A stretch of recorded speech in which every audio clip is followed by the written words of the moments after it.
Привет! Сегодня в этом обзоре расскажу о новом видеорегистраторе от бренда 70May, который обладает уникальными функциями, такими как одновременно двумя видеокамерами, которые в реальном времени записывают как то, что происходит спереди, так и то, что происходит сзади. Также обладают уникальными функциями, которые могут помогать обезопасить ваши движения, а также предоставить доказательства в случае какого-то инцидента, встроенный GPS и голосовое сопровождение. Мы проведем тесты, и я готов поделиться своими отзывами. Итак, начинаем. Это у нас версия Dashcam Pro плюс и отдельно помимо плюс еще один плюсик, плюс-плюс будем говорить так. Это у нас видеорегистратор, у которого в комплекте идет как съемка передней основной камерой и задняя камера. Передняя камера 2,7К Ультра HD, а задняя камера Full HD, то есть 1080. И мы еще получили в комплекте специальный кабель для питания на парковке, чтобы он не садил аккумулятор. Этот кабель отдельно нужно будет приобретать, либо специальным комплектом.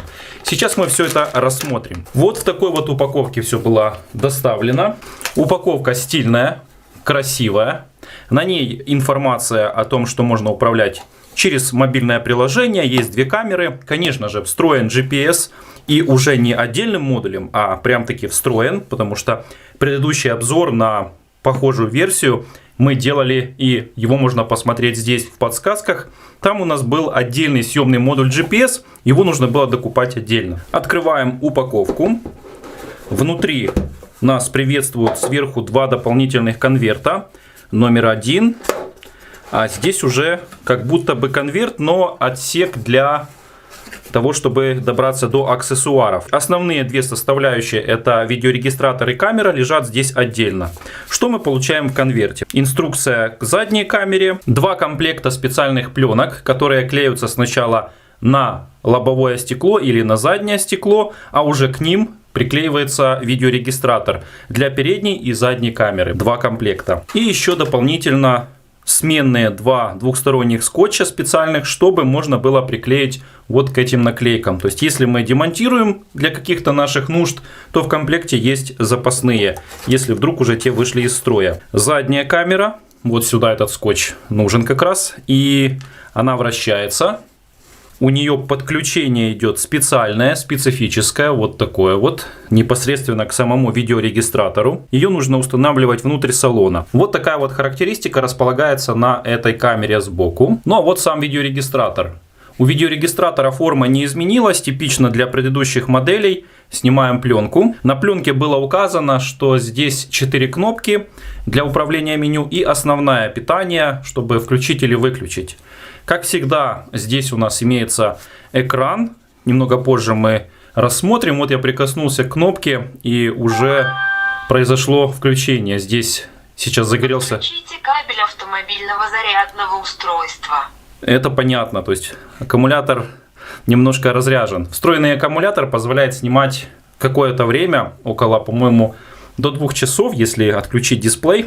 И эта съемка будет производиться. То есть своего рода такой переносной видеорегистратор или же уже своего рода как мобильная камера, как у полицейских на груди. Если что-то произошло, можно даже снять и довести съемку. Камера вращается вверх, вниз, подстроить как вам удобно в зависимости от наклона внутреннего лобового стекла. Здесь вот как раз место для крепежа. Вот какая информация содержится на торце здесь под крышкой, где будет цепляться на видеорегистраторе. То, что вы видите здесь, вот такое вот отражение зеленоватого оттенка полоски, это значит, что здесь специальное стекло стоит, которое будет и хорошо влиять на качество записи в ночное время или когда очень яркое солнце. То есть хорошая линза, стекло. Здесь у нас дисплей, уже записывается вся информация. Немного позже мы рассмотрим расположение. Это у нас кабель для подключения задней камеры. Он входит в специальный разъем мини-HDMI. И здесь гнездо папа. Толщина кабеля довольно-таки минимальна, что с легкостью позволит его проложить внутри салона, и не будет он заметен. Кабель для подключения задней камеры по длине составляет 5 метров и 50 сантиметров, чего вполне достаточно, чтобы уложить его аккуратно по салону. Это у нас кабель питания от прикуривателя или от розетки. В комплекте имеется фирменный специальный зарядник. Вот он.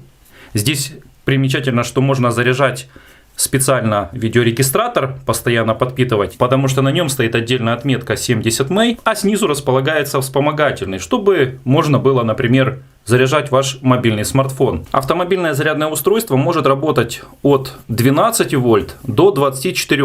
Очень хорошо, универсальное. На выходе дает 5 вольт, 2,4 ампера, максимум 3,4. Кажется, там стоит у нас деление 1 ампер после 2,4. Наверное, этот дает 2,4, а этот 1 ампер. Кабель питания тоже большой, но это в том случае, если мы будем запитывать его от розетки автомобильной.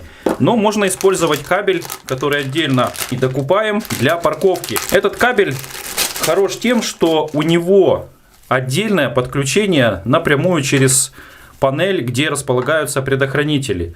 Есть инструкция, как его подключить. Здесь расписано, куда какой кабель, что он означает.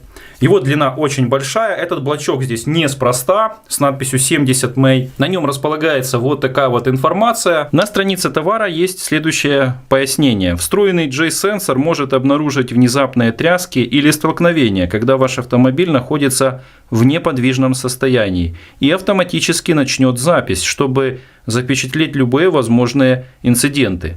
Если видео в аварийной ситуации записано, то есть вас рядом не было, видеорегистратор уведомит вас через голосовое оповещение, как только устройство будет включено. Да, так было, это проверено, работает однозначно хорошо. И в этом помогает как раз этот кабель. После входа в режим наблюдения за парковкой покадровая съемка выполняется с частотой 1 кадр в секунду. А одноминутное видео сохраняется каждые 30 минут. Вы сможете так экономить место и видеть, что происходило на парковке, когда вы отсутствовали рядом с автомобилем. Это очень нужная вещь, и многие отдельно стали докупать ее. Но это еще не вся комплектация. У нас здесь еще имеется специальный такая мини-монтировка из пластика, благодаря которой можно будет уложить в нашем автомобиле, в салоне, спрятать кабель, чтобы ничего не было видно. И особенность этих аксессуаров в том, что они имеют углообразные штекера, а значит, они полностью приспособлены к этому видеорегистратору и друг другу во время работы не мешают. Цена этого видеорегистратора в той комплектации, которая у меня, это сам видеорегистратор, задняя камера без карты памяти и специальный шнур для парковки, кабель питания дополнительный. Его цена составляет $100.86. Спустя 2 недели я продолжаю снимать этот отрезок обзора, чтобы вам уже на практике сказать, что он умеет и что нет. Ну и, конечно, сейчас я вас познакомлю с его внешним видом. Диагональ экрана у видеорегистратора не увеличилась, по-прежнему 2 дюйма с разрешением 480 на 360. Сверху установлено стекло, и этот экран не сенсорный. Управление полностью через вот эти кнопки. Они находятся под экраном, их здесь 5. 4 для управления и основная для включения или выключения. Я им уже некоторое время, как и говорил, пользовался, поэтому здесь уже видны потертости от штекера. У нас здесь располагается гнездо для карты памяти, вход для задней камеры mini-HDMI и гнездо для питания micro-USB. Здесь у нас отверстие микрофона, индикатор и сама камера. Ну а здесь динамик. Как раз динамик и нужен для того, чтобы голосом оповещать о любых изменениях в вашем видеорегистраторе или же выдавать предупреждения, которые вы настроите. Давайте совершим первое включение. Нажимаем кнопку питания и удерживаем. Загорелся красный индикатор. Ожидаем.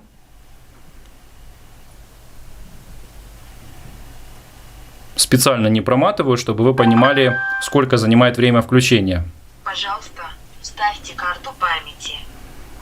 Женский голос на русском языке нас приветствует. Изначально, когда я его только запустил, мы услышали голос на английском языке, и здесь нужно было выбрать русский. Выбрав меню «Русский язык», вы получаете сразу и голосовое оповещение, тоже женским русским голосом. Карту памяти я вставлял И32, а сейчас вставляю 64. После установки карты памяти, пожалуйста, отформатируйте карту памяти. Именно такое сообщение мы получаем, и нам нужно нажать эту кнопку. Все подписи над кнопкой позволяют нам понять, какую кнопку нажать. Нажимаем.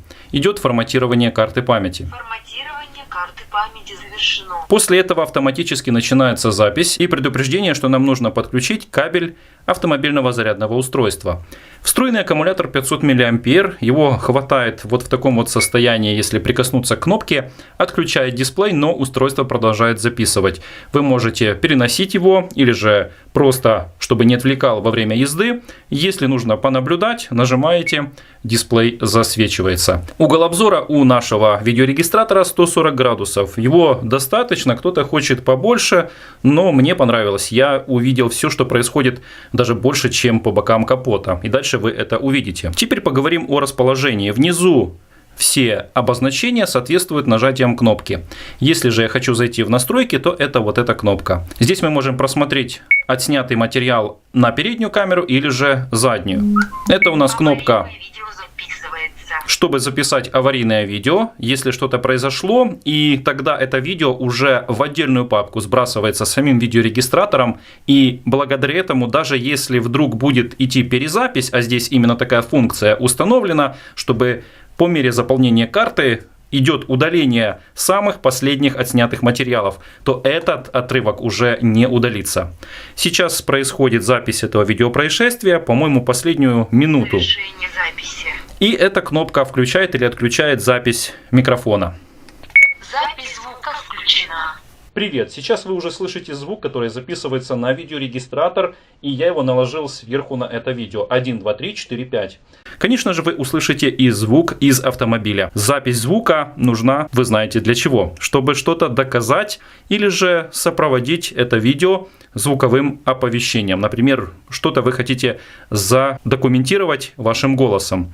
Также можно и отключить. Запись звука выключена. Обратите внимание, что вверху установлено P, то есть режим парковки здесь я уже активировал ранее, и изображение Wi-Fi антенны. А это значит, что можно управлять через мобильное приложение, которое дальше мы рассмотрим. Давайте ознакомимся с меню видеорегистратора и его настройками. Переходим в настройки. Перемещаться по меню можно вот этими кнопками, и синим цветом подсвечивается нужный ярлык. Давайте зайдем в настройки видео. Переходим. Видео происшествия. Подтверждаем. У нас сейчас включена высокая чувствительность, а в этом режиме, ребята, на любой яме мы с племянником, когда ехали, видеорегистратор реагировал, будто бы мы столкнулись с каким-то транспортным средством. То есть заехали в яму, и он начинает записывать видеопроисшествие. В папке было очень много таких видеороликов отснято. Поэтому было бы хорошо либо вообще отключить, либо включить низкую чувствительность. Но это значит, что при столкновении или еще что-то, то есть датчик у него реагирует на это, это значит, что было бы хорошо установить на низкую чувствительность, все-таки не отключать. Наблюдение за транспортным средством на парковке. Кабель системы видеонаблюдения за парковкой не обнаружен. Это как раз вот тот кабель, о котором мы ранее говорили. Далее у нас режим продолжительности записи. В этом режиме мы, перейдя в него, можем увидеть, что есть 1 минута, 2 минуты, 3 минуты и все. У меня установлено по 1 минуте. Это удобно, потому что вы сможете просмотреть тогда и сохранить нужную запись. Видеохранилище. Высокая степень сжатия или низкая степень сжатия. Этот режим позволяет больше сохранить видео по времени, но качество его ухудшается. Если же устанавливаем низкая степень сжатия, то интервал по записи, то есть по времени, уменьшается. Например, будет записывать всего последние сутки, но качество видео улучшается. Разрешение видео. Здесь установлено максимальное разрешение 2592 на 1944. Также имеются разрешения пониже. Стоит отметить, что при выборе любого из разрешений картинка всегда остается слегка квадратная. Она не вытягивается по стандарту 16:9. На улице солнечная погода, солнце светит прямо в объектив. Давайте сделаем кроп. Посмотрим, можно ли на скорости рассмотреть номер в дневное время. Итак, включаем повтор и смотрим. Я использую цифровой зум при видеомонтаже и замедляю видео, и номер виден. Специальная технология WDR, это у нас технология, она у нас включена сейчас, которая позволяет значительно улучшить четкость изображения, уменьшая шум и регулировать баланс экспозиции при условиях низкой освещенности. Также раздел скорость и широта, у нас здесь этот режим включен, чтобы его внизу отображать на видео. Единицу измерения также здесь можно настроить. Правда, при выборе русского языка все устанавливается автоматически уже на наши единицы измерения. Теперь давайте перейдем в настройки системы.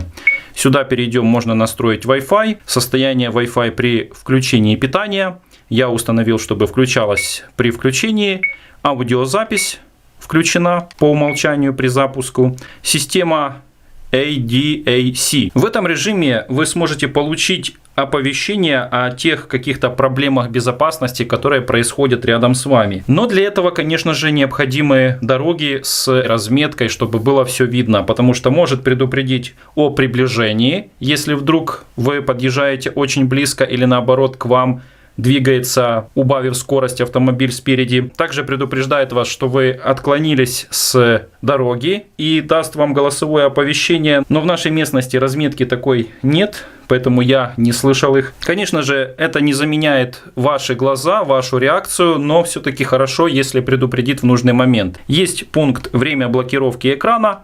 Можно заблокировать экран и после этого его разблокировать по удержанию кнопки. Громкость динамика у нас установлена низкая, можно установить высокую и будет очень громко. Автоматическое выключение 5 минут после остановки, 10 минут после остановки, 20 минут после остановки и не выключать автоматически.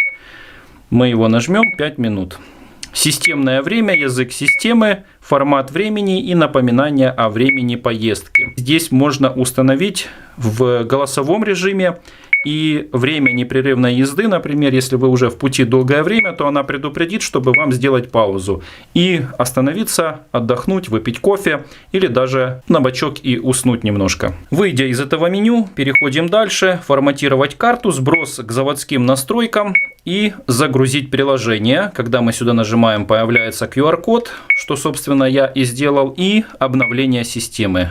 Этот пункт работает, когда вы сбрасываете прошивку сюда на карту памяти по инструкции и идет обновление прошивки при необходимости. Что дает нам наличие встроенного GPS? Во-первых, отслеживает и отображает данные о поездке в реальном времени, включая время, скорость и координаты. Благодаря этому отслеживать можно точно, где произошла, например, авария, если это необходимо, имеет ключевое значение для помощи на дорогах. И если вдруг страховая компания будет требовать какие-то доказательства при аварии, то у вас есть эти данные. Также на примере этого видеоролика можно заметить, как хорошо срабатывает стабилизация. Конечно же, она здесь электронная, как на экшн-камерах своего рода, но проезжая по ямам, по неровностям дороги, по сельской дороге, можно заметить, что картинка стабильная. За съемку отвечает 5-мегапиксельный датчик Sony IMX335, что делает его необыкновенной камерой для вашей записи. И современный процессор HiSilicon 3559V200. Он справляется не только со съемкой передней камеры, а одновременно обрабатывает и видео с задней камеры. Это дает огромное преимущество в наблюдении, в записи и в подстраховке, наблюдение за вашим автомобилем и обезопасит вас. Данное приложение можно установить как на iOS, так и на Android. Позволяет просматривать и загружать HD-видео в режиме реального времени через Wi-Fi. Ну а теперь давайте произведем подключение через приложение к нашему видеорегистратору. У меня есть отдельная папка под названием «Умный дом», и здесь находится приложение 70 May. Я его установил изначально, и вы его можете также скачать из Play Market. Это приложение универсально. Чтобы что-то настроить, необходимо нажать на значок вверху, пройти регистрацию и здесь нажать «Добавить устройство». Выбрать свое устройство и нажать «Подключить». Как происходит принцип подключения? Заходим в ваш Wi-Fi смартфона, сканирование сети происходит, и мы обнаруживаем вот наш видеорегистратор 70 May Pro Plus. Нажимаем «Подключиться к нему». Да, нам именно так нужно сделать. Теперь мы можем вернуться в наше приложение. Нажимаем «Подключиться к нашему устройству», и мгновенно подтягивается информация, и на экране отображается уже и время вот здесь внизу, и какая скорость регистратора, широта и долгота. Но так как мы находимся сейчас уже в студии, связь со спутником еще не восстановилась, так как мы только включили. Кстати, на улице происходит буквально за 15 где-то секунд связь со спутниками и держит без проблем этот сигнал. Здесь мы можем настроить и характеристики, все те настройки, что мы делали на самом устройстве. Здесь можно посмотреть галерею, сделать фотосъемку, синхронизировать данные. Можно нажать 3 точки и здесь посмотреть более детально все настройки. Честно говоря, через приложение гораздо удобнее, чем нажимать по кнопочкам. Можно включить режим предупреждения. Завершите калибровку ЭТС. Пожалуйста, двигайтесь двигайтесь со скоростью 20 км в час или выше. Это нужно сделать в том случае, если у вас есть все условия на дорогах. Если же нету разметки на дороге, то этот пункт в моем случае был бесполезен. Внизу сведения, и можно узнать, какая прошивка и когда она вышла, 4 апреля. Зайдя в галерею, при входе в альбом в запись прекратится, нас об этом предупреждает. И здесь можно у нас увидеть несколько видео на русском, перевод здесь, но интересно, что в компьютере по-другому. Я вам покажу, как на флешке это выглядит. Обычное видео, видео происшествия у нас здесь 2, видео наблюдения за парковкой и фото. Ну вот обычное видео, здесь у нас 24 отснятых видеоролика по минуте. По времени каждый из них можно просмотреть и услышать, соответственно, голос и все, что происходило рядом во время записи. Любое видео можно сохранить и отсмотреть и отправить как доказательство. Это очень удобно. На расстоянии управлять вашим видеорегистратором нельзя. Нужно находиться в зоне приема видимости Wi-Fi, и только тогда вы сможете быть подключенными. То есть управлять как-то удаленно или скачивать, или просматривать, например, лежа на диване, что происходит на расстоянии там 600 метров от автомобиля. Нету такой возможности, поэтому это важно вам учесть. Давайте теперь посмотрим на файлы на компьютере и потом перейдем к просмотру тестов самих видеофайлов, отснятых на этот видеорегистратор и днем, и ночью. Мы уже на компьютере, и вот так выглядят данные с флешки. 32 гигабайта флешка заполнена полностью и 64. Внутри у нас есть папка Event, Normal, паркинг и фото. В Normal у нас очень много файлов, но они всегда разбиваются на 2. Заднее и переднее. И с одного места запускаю сразу 2 видеоролика с передней и задней камеры. Звук записывается на каждый файл отдельно, поэтому можно прослушать его как на заднюю камеру видеоотрезок, так и на переднюю. Конечно же, качество картинки гораздо лучше на передней камере, но мы можем видеть, кто за нами ехал, где мы были и как происходило движение. По сути, своего рода такой себе принцип 360 обзор. Конечно же, нет боковых съемок, но передняя камера и задняя фиксируют все, что происходит. Ну и, конечно, очень важно следить за чистотой стекла перед объективом, ведь это может повлиять на качество съемки. В режиме парковки тоже имеется отснятый материал, и в режиме аварийного видео мы также получаем картинку. При каких-то движениях оно воспринимало, как будто это какой-то инцидент произошел. Еще раз хочу обратить внимание, что реагирует только на тряску. На движение перед камерой видеорегистратор не реагирует. Обычный размер файла на переднюю камеру 181 мегабайт. Это вес 1 минуты отснятого материала в самом лучшем разрешении. У задней камеры 1 минута весит 74 мегабайта. Это также максимальное разрешение. Так вы сможете примерно вычислить, сколько будет занимать по времени запись на вашей флешке. Конечно же, лучше поставить больше, 64 или же 128. Итак, мы у племянника в автомобиле, и мы столкнулись с проблемой, что прикуриватель не доставал до контактов, пришлось подключать напрямую. Конечно же, кабель для парковки подключать сразу напрямую через систему предохранителей. Но мы подключили таким вот способом для того, чтобы произвести тесты. Огромная благодарность тебе, Владик, за помощь в тестах. Перед приклеиванием видеорегистратора к лобовому стеклу изнутри необходимо протереть хорошо стекло, чтобы он хорошо держался. После этого отклеиваем двусторонний скотч и приклеиваем видеорегистратор к лобовому стеклу на специальную прозрачную пленку, которая идет в комплекте. При необходимости видеорегистратор легко снимается, а также легко фиксируется. Теперь необходимо наклонить камеру так, чтобы был удобный угол захвата видеоизображения. Племянник давно мечтал снять пленку из стекла, оно было тонировано и очень неудобно. Как раз хорошая возможность это сделать. Мы сделали отверстие для задней камеры и через него производили тесты. Камера установлена, теперь необходимо произвести подключение с помощью кабеля. Камера заднего вида подключена. Ну и теперь пришло время протестировать. Слева у нас передняя камера, справа задняя. Каждый файл совпадает по записи одинаково. Вам достаточно вытянуть с одной папки и с другой папки видео и вместе просмотреть их при надобности, как сделал это сейчас я. Ну а дальше я не буду сопровождать голосом видео, просто под музыку посмотрите и дневные, и ночные тесты.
Ну а вот посмотрите, как ведет себя видеорегистратор, когда отключить фары и вокруг полная темнота.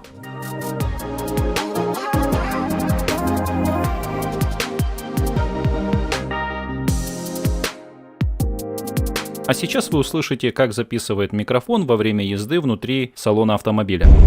Хочу на примере этого видео показать, как записывается со звуком в автомобиле.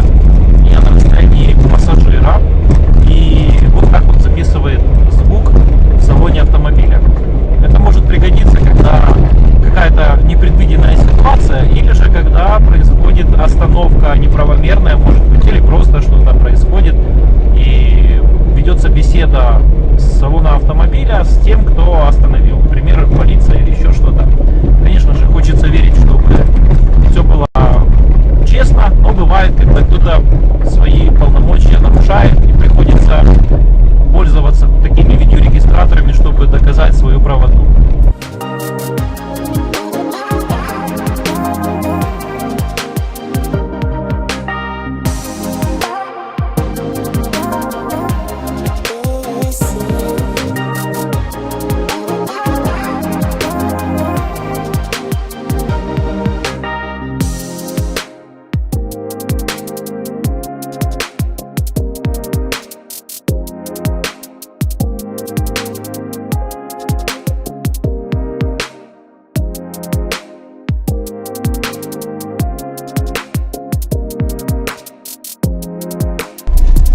Переключено на переднюю камеру.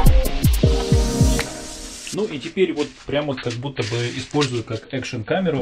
Взял и заднюю камеру, и переднюю. На улице хотя и пасмурная погода, но все-таки я вышел и решил показать, как снимает. Ну вот на расстоянии вытянутой руки, чтобы вы понимали, что картинка еще зависит от того, какое стекло, какой угол наклона и насколько оно чистое будет. Потому что видели там где-то пылинки, где-то еще что-то. Но вот это уже без всяких стекол, без всякого лобового стекла напрямую, прям как видно. И звук, кстати, слышите, записывается тоже через этот видеорегистратор. Синхронно решил вам показать. Ребят, оцените труды лайком. Надеюсь, вам понравился обзор и вам это поможет при выборе видеорегистраторов. Я лично рекомендую, ссылка есть в описании. До встречи, пока.